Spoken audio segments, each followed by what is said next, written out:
I just wanted to stop by and give you some really quick credit improvement tips that you can take today to improve your credit score. So let's jump right in.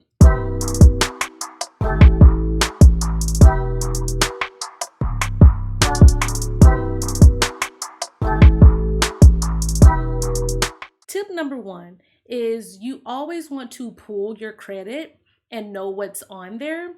Don't assume that everything that's on your credit report is accurate because most times it's not. I can tell you, as someone that has been a victim of identity theft, that people will put fraudulent accounts in your name. There are always, the possibility of there being some sort of name mix up where your name is connected to a family member's name, or your name is connected to, a company or an account that you've never heard of. So if you pull your report and you see anything that looks the least bit suspicious, you want to dispute that.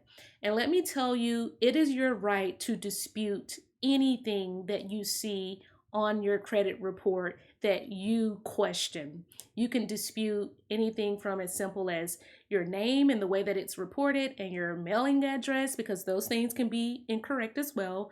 But more importantly, you can dispute any sort of account, whether it is a collections account, it could be a credit card account, it could be a student loan account. Any account that is on your credit history that doesn't look right to you, you have the right as a consumer, a guaranteed right to be able to dispute that. Most people think that disputing credit is something that is a lengthy process, or is something that you have to have an attorney do for you, or it's something that you have to pay someone to do. Disputing your credit is very simple. It's super easy. There are 3 different ways that you can dispute a negative or, incorrect item on your credit. The first way is to do it online. There are pros and cons of doing it online. Of course, doing it online is super quick. However, when you dispute something online, you're sending it through an automated system, which means that your dispute is essentially going to be read by a computer, and it's going to be sent to the company that the account originated from. And they're basically going to be sending them just a digital message saying, hey, is this account correct? Does this account belong to this person? And it's 1 or 2 clicks for the company to say, yep, that's right. They don't have to do any research or anything like that. So if you do it online, sometimes you'll get lucky and those items are instantly corrected, especially if it's an item that doesn't belong on your credit report. But a lot of times those accounts will quickly come back the next day as validated, which means that it stays on your credit report until you can provide some other reasoning for why that item should be removed. So I will tell you that I recently had, there was a collection item from a healthcare visit that I had for like a lab test that my insurance company was supposed to pay for. And for whatever reason, they didn't pay it. So it went on my credit, and I filled out the online form just to see what would happen. And I filled it out and said that this was supposed to be covered by the health insurance company. And I put down that company's information.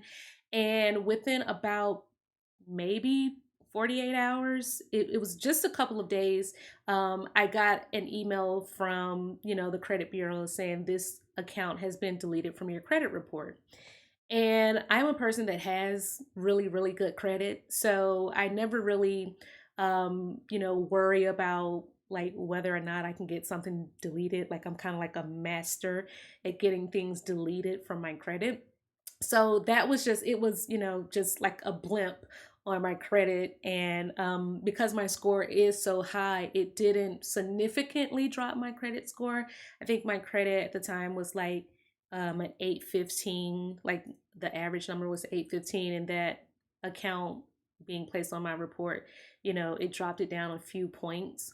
That's because I have so many other positive accounts that kind of like outweighed it. But going back to the dispute process, you can do it online. Chances are it's going to come back validated. The other way is you can do it over the phone. If you dispute it over the phone, you can actually call Experian, TransUnion, or Equifax, and you can tell them why something on your credit report doesn't look right. Um, there is, nothing wrong with calling. It's just an old school way, but usually sometimes there can be a long waiting time. Sometimes the person on the phone may just put down, a default reason for why you're disputing something and may not correctly indicate why you're disputing it. And so that can sometimes slow you down. Um, but I'll definitely put the information. The information is below on how you can call, write to, or do an online dispute. So the third way that you dispute something is by mail. This for me, and I think any other credit person or, credit specialist or anything like that will tell you that mailing in your dispute is the most effective way. And I'll tell you why. When you mail in a letter, especially a letter that you have written in an ink color other than black, when you mail in that letter, that means a human being actually has to read that letter. That is a letter that they cannot send through the e-Oscar system, which is just their little system that they feed into the computer that tries to read out what your dispute says, and is what they use to try to validate your debt. But if you write a handwritten letter, let's say in blue ink, it makes it harder for the system to read, which forces an actual human being to have to take time out to physically sit down and read your letter, and then for them to go through all of the steps to try to validate that debt. So mailing in those letters is always the most effective way to get something deleted from your credit report. You want to make sure that when you mail in those letters, you get the return, like you get the postage that gives you the little slip that shows when it got delivered. So you want to make sure that you use like tracked mailing, just as proof that you did send in the dispute. So for me, there have been times where I have disputed things on my credit. I sent in a letter, and 30 days later, 5 accounts had been deleted, and for legitimate reasons. But, mailing is always going to be the most reliable way for you to dispute something. Having that paper trail, forcing people to do manual labor like read your letter. There's going to be a lot of lazy people that work for the credit bureaus that will say, I don't feel like reading another piece of mail. There are people that have to read that stuff all day long. And some people will just say, screw it, delete it off your account. I don't feel like reading this. And that's a lot of times how stuff gets deleted. People don't, when they have to read that snail mail, they don't feel like putting a ton of time into, trying to validate those accounts. So that's a quick tip for you guys. The next tip that I have is for you to lower your credit utilization. So if you have, credit cards, or, you have a car loan, any type of loan or any type of revolving payments that you owe money on, you want to make sure that you lower that as much as you can. If you, for example, owe $10,000 in credit card debt, let's just say that you pay half of it off, and that was your full credit line. Well, you just reduced your credit to debt ratio by 50%. You will see a significant jump in your credit score whenever you pay down your loans or any type of debt that is revolving debt. So you always want to, as much as you can, whether it means doubling up payments, do whatever you can to pay that stuff down, because it's going to definitely help you raise your credit score.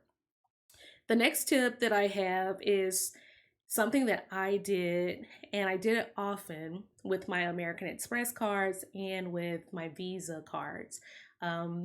I would always ask for the credit card companies to raise my credit limit. Now, some people may confuse this with like you having your credit pulled for a new account. When I say ask for them to raise your credit limit, this is for an existing credit card that you have. The reason why this essentially raises your credit is because you are now increasing the amount of credit that you have. And as long as you keep the amount of debt, revolving debt, if you keep that number low in comparison to the amount of available credit that you have, that is going to play a big part in you raising your credit score. So if you have a credit line that's worth $10,000 and you only use $100 a month of credit, you're going to have a much higher credit score because you're not using the debt that you have linked to that account. You're not using the credit, excuse me. So always ask your credit card companies to raise your credit limit. It doesn't affect your credit for them to just raise the limit. But be wary that when you increase your credit limit, you don't need to increase your spending, because if you increase your spending, it's still going to have a negative sort of credit to debt ratio reporting. So you want to make sure that you reduce your credit spending or your loan debt while you're increasing the amount of credit that you have available for an account. So you guys let me know if so far that makes sense. Let me know in the comments. I'll definitely clarify it. One thing I do want to throw in about your dispute letters that I didn't mention a minute ago is you want to make sure that you list out the account name, list out your information, place your social security number on it, your date of birth. All of that needs to go in your dispute letter whenever you're sending it by mail, which again, I said was the most effective way. I do have templates for that because sometimes I know we get busy or, sometimes we get lazy. We don't want to write out an actual letter. I do have downloadable templates that you guys can get either in my actual credit course, or I just have the templates available for download if you just wanted to purchase those by themselves. But however you do it is totally up to you. So the next tip that we have for raising your credit score instantly. Now, this is going to be something that you want to be very careful about. In order to raise your credit score instantly, you can become an authorized user on someone else's credit account. Now, the benefit of this is simply, let's say you've got an uncle that has superb credit history when it comes to paying off his credit cards or, the monthly payments for his American Express account. Well, if he has like a $50,000 credit limit and he never uses, more than $50 a month, he's got this super high credit line available to him, right? So you can become an authorized user on that account.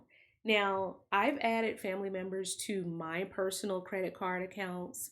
And by the way, when I say my credit card accounts, I don't use credit cards. I leave the accounts open because it gives me a longer credit history, but I never use those accounts. Every few months, I may use my card to just buy, something like a piece of candy or something.